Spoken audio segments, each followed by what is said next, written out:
Hey there, Grandpa Mike and Squeezy here again for the next stage of our build. What you can see here and here are the ventilation fans that we install. They're 80mm computer fans with a screen over them.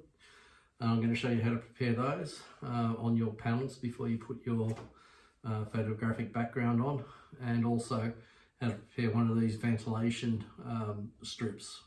Ventilation fans are these 80 by 80 by 10mm computer cooling fans, which you can get on eBay, about between $8 and $16 a pair. They operate off 5-volt USB. Make sure you get a long lead on them, is my tip there. They'll go into a hole in your side panel, one on the low side for air intake, so sucking air in, and one on the high side for blowing air out. So you need to decide which side of your enclosure is going to be for intake versus exhaust.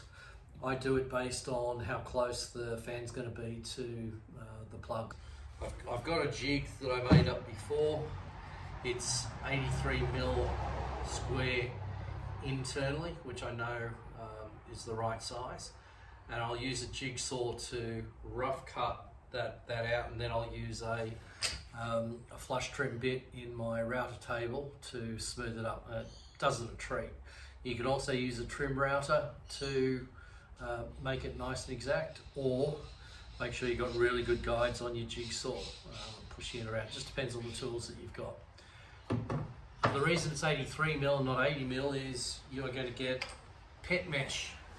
Again, from Bunnings. It's the sort of fly screen they use for people who've got cats and dogs that scratch at the wire door.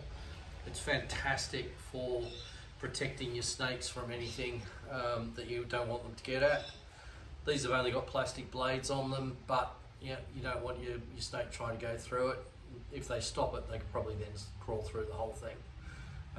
So once you push the fan through the hole with the pet mesh on it, it's a really nice tight fit.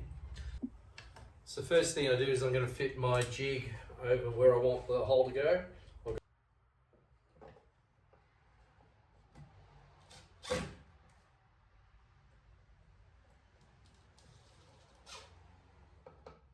She's locked in, so now I just trace where I want the fan to go. And so for the first bit, I don't need the jig in there now that I've got the shape, and I'll just cut that with the jigsaw.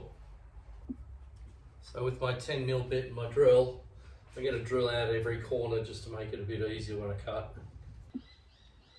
Now if you've got a router, you don't need to be particularly precise on your cuts, so I'm going to do this roughly. But if you're only using a jigsaw, you want to be pretty clean and accurate on your cuts, and that's just a question of a good eye and taking your time doing it. But we're just going to cut it out now.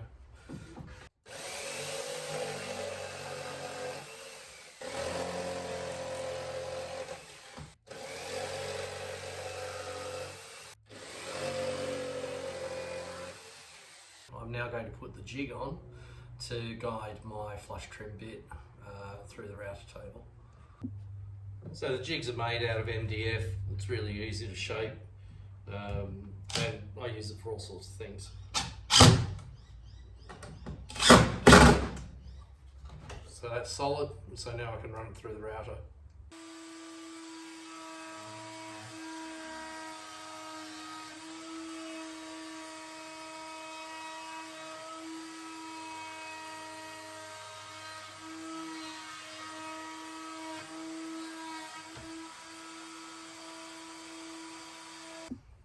Now look, the beauty of having good tools is just the kind of finish you get on a job when you use them right. So I'll take the jig off and hold that up.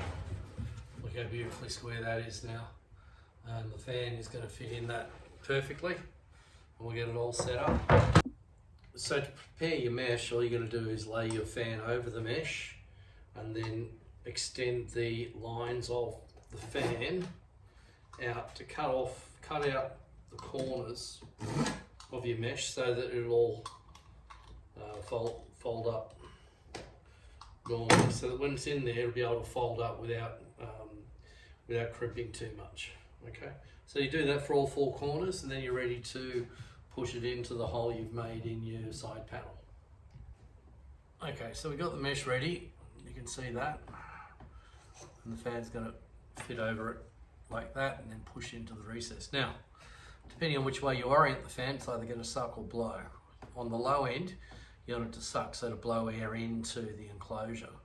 So just test your fan by plugging it in, see which way the breeze blows, and mark which is your blow end. So what we do is we push in from the outside of the panel through to the inside, with the mesh going first and then the fan and the cables following through last. So place your mesh over it.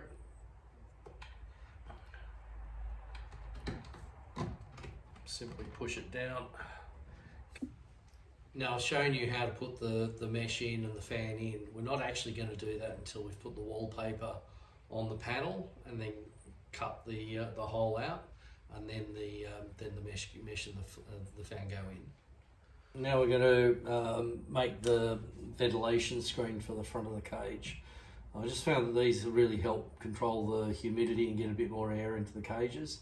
After not having one for 6 months, putting them in just really improved things for the snakes. So again, I've got a jig measured up. So this jig's 100mm wide and 300 high. The space is 460, which I've already cut on this piece here. So I'm now just going to run it through for width on the table saw, line up my fence, lock it down. Away we go.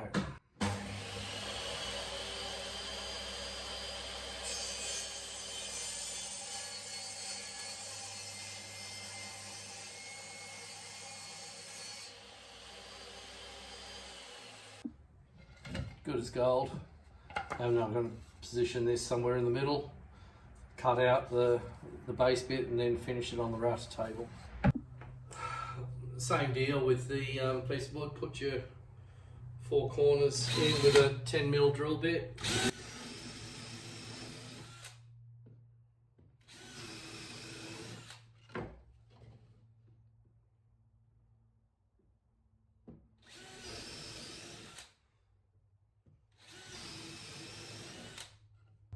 Don't worry about the bench underneath, that's a piece of sacrificial MDF. I'll change it out every now and then. So that's done.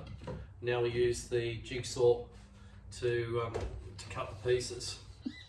So rough cut with the jigsaw.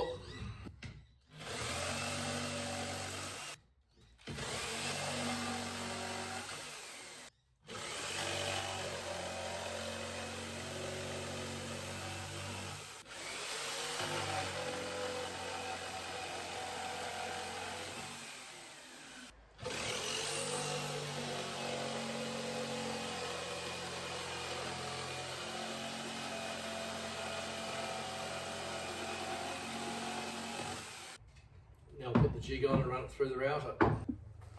So here's a close-up of how it looks when it's rough cut. It's not too bad, but yeah, it's rough. Okay, but the pattern bit will help it enormously.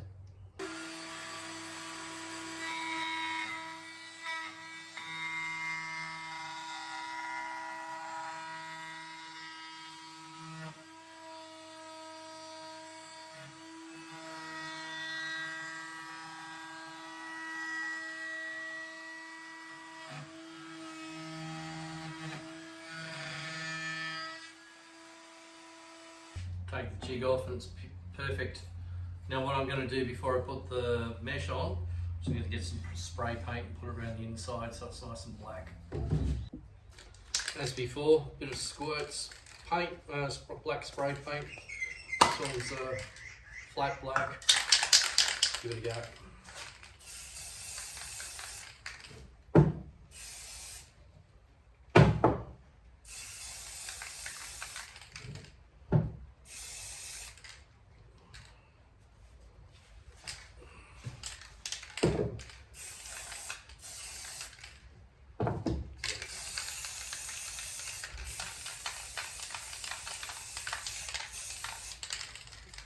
Dries in no time flat. and then we can put the fly screen on, the pet mesh. Okay, now that we've painted our ventilation panel, we're ready to do the last step, which is to put the pet mesh onto it. We attach it at the back just by laying it over and using the staple gun to staple it down. You want to staple fairly close together, just so that there's no gap for the snake to sneak through. So you take that all the way around, trim off the excess, and then that bit will be done. I'm going to do it, I'm not going to make you suffer through that. So having trimmed it off, nice and neat, that's our front. You know, it looks pretty smick. The last thing we're going to do is we're going to glue down a piece of the glass track that we use just on the front facing edge, and then the glass will slide into that track when you close the cage. We'll trim up the two ends to very snugly fit the final space. So this has been made to greater the length than need, just so that we can trim it up. And then that's pretty much basically it. I use the Sikaflex Tech Grip. It's an expanding glue, so it expands into the space that's being glued, and then I trim off the excess when it's all dried off.